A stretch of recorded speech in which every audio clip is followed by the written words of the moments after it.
Good morning everyone. Today we will study about molecular orbital theory. This theory was first given by Hunt and Mulkin in 1932. The main postulates of this theory are given below. According to first postulate, MOs are obtained by the combination of AOs. Here MOs are stand for molecular orbital and AOs are stand for atomic orbital. देखिए बच्चों, जो theory का जो first postulate है वो क्या कह रहा है? थ्योरी का फर्स्ट पोस्टुलेट ये कह रहा है कि MOs are obtained by the combination of AOs. मतलब कि जब एटॉमिक ऑर्बिटल का आपस में कॉम्बिनेशन होता है तब मॉलिक्यूलर ऑर्बिटल का फॉर्मेशन होता है. देखिए इसको यहाँ पे रिप्रेजेंट किया गया है. एओस का कॉम्बिनेशन हो रहा है और एमोस बनना है. सेकेंड पोस्टुलेट में बताया गया है कि after the formation of MOs AOs lose their identity. मतलब कि जब एमोस का फॉर्मेशन हो जाता है तो एओस की आइडेंटिटी खत्म हो जाती है. मतलब कि जो एओस है वो ये नहीं पता चलता कि ये स्फेरिकल है कि डबल डम्बल है कि डम्बल शेप है, उसकी आइडेंटिटी खत्म हो जाती है. थर्ड पॉइंट में कहा गया कि one of this set of MOs having lower energy is called BMO and other set of MOs having higher energy is called ABMO. देखिए एओस के कॉम्बिनेशन से एमोस बनता है और जब एमोस बनता है तो एमोस में से कुछ एमोस की एनर्जी कम होती है और कुछ एमोस की एनर्जी ज़्यादा होती है. तो जिन एमोस की एनर्जी कम होती है उसे कहते हैं बॉन्डिंग मॉलिक्यूलर ऑर्बिटल बीएमओ, और जिन एमोस की एनर्जी ज़्यादा होती है उसे कहते हैं anti bonding molecular orbital ABMO. फिर बताया गया कि BMOs are denoted by the sign sigma और pi and ABMOs are denoted by the sign sigma star and और पाई स्टार. जो बीएमओ है बॉन्डिंग मॉलिक्यूलर ऑर्बिटल है उसे सिग्मा और पाई से रिप्रेजेंट करते हैं, और जो एंटी बॉन्डिंग मॉलिक्यूलर ऑर्बिटल है उसे सिग्मा स्टार और पाई स्टार से रिप्रेजेंट करते हैं. Point fifth, BMOs are obtained by the additional overlap of AOs and ABMOs are obtained by the subtraction of overlap of AOs. देखिए यही main point है. अब इसमें इस पॉइंट में ये बताया गया है कि BMOs और ABMOs का फॉर्मेशन कैसे होता है.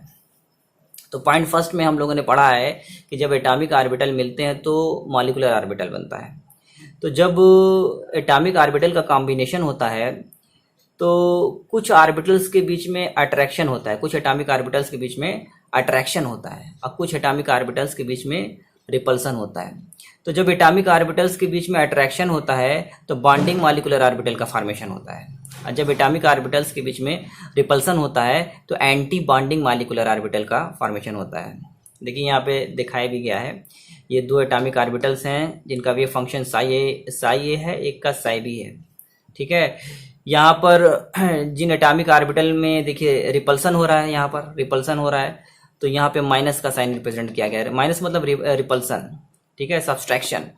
और यहाँ पर देखिए यहाँ पे प्लस का साइन क्या रिप्रेजेंट कर रहा है? Attraction, that is addition of overlap and subtraction of overlap. अब इसको देखिए, अब यहाँ पे और थोड़ा सा इसको समझाया गया है. अब रिपल्सन क्यों होता है एटॉमिक ऑर्बिटल्स के बीच में और एटॉमिक ऑर्बिटल्स के बीच में अट्रैक्शन क्यों होता है? अब देखिए कि सपोज कीजिए कि ये एक प्रोग्रेसिव वेव है, ठीक है, और ये वेव का ये क्रिस्ट है और ये ट्रफ है. ठीक है, जब क्रिस्ट वेव वाले एटॉमिक ऑर्बिटल का कॉम्बिनेशन क्रिस्ट वेव वाले दूसरे एटॉमिक ऑर्बिटल के साथ होता है तो क्या होता है कि ऑर्बिटल्स के बीच में अट्रैक्शन होता है. ठीक है, और अट्रैक्शन की वजह से बीएमओ बनता है. और जब ट्रफ वेव वाले एटॉमिक ऑर्बिटल का कॉम्बिनेशन क्रिस्ट वेव वाले एटॉमिक ऑर्बिटल के साथ होता है तो क्या होता है कि ऑर्बिटल्स के बीच में रिपल्सन होता है और एबीएमओ का फॉर्मेशन होता है. ठीक है,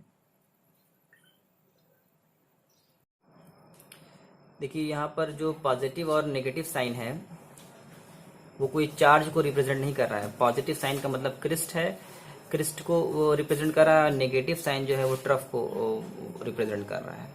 ठीक है, अब नेक्स्ट पॉइंट में बताया गया कि MOs are filled up according to Hund's law, Pauli's exclusion principle and aufbau law. देखिए चैप्टर नंबर 2 में स्ट्रक्चर ऑफ एटम में ये बताया गया है कि there are 3 laws for filling of atomic orbitals, that is Hund's law, Pauli's exclusion principle and aufbau law. मतलब 3 laws का यूज करके, 3 लॉज का यूज करके आप एटॉमिक ऑर्बिटल को फिल करते हैं, फिलअप करते हैं।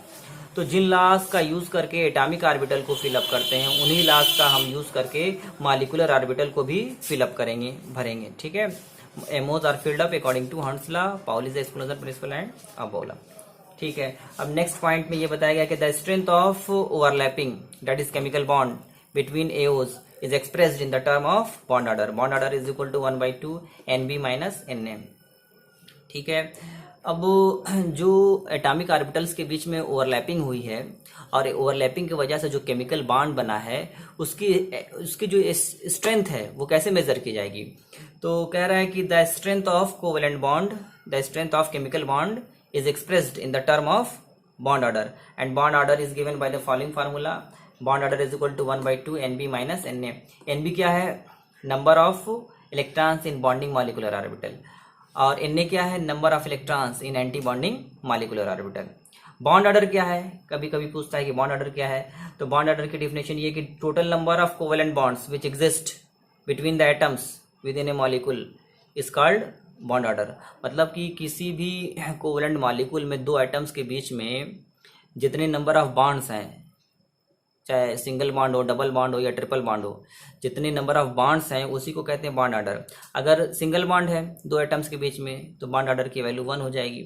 अगर डबल बॉन्ड है तो बॉन्ड ऑर्डर की वैल्यू 2 हो जाएगी। अगर ट्रिपल बॉन्ड है तो बॉन्ड ऑर्डर की वैल्यू 3 हो जाएगी। बॉन्ड ऑर्डर की वैल्यू फ्रैक्शनल भी हो सकती है, 1.5 भी हो सकती है, 2.5 भी हो सकती है, लेकिन 3 से ज़्यादा नहीं हो सकती है।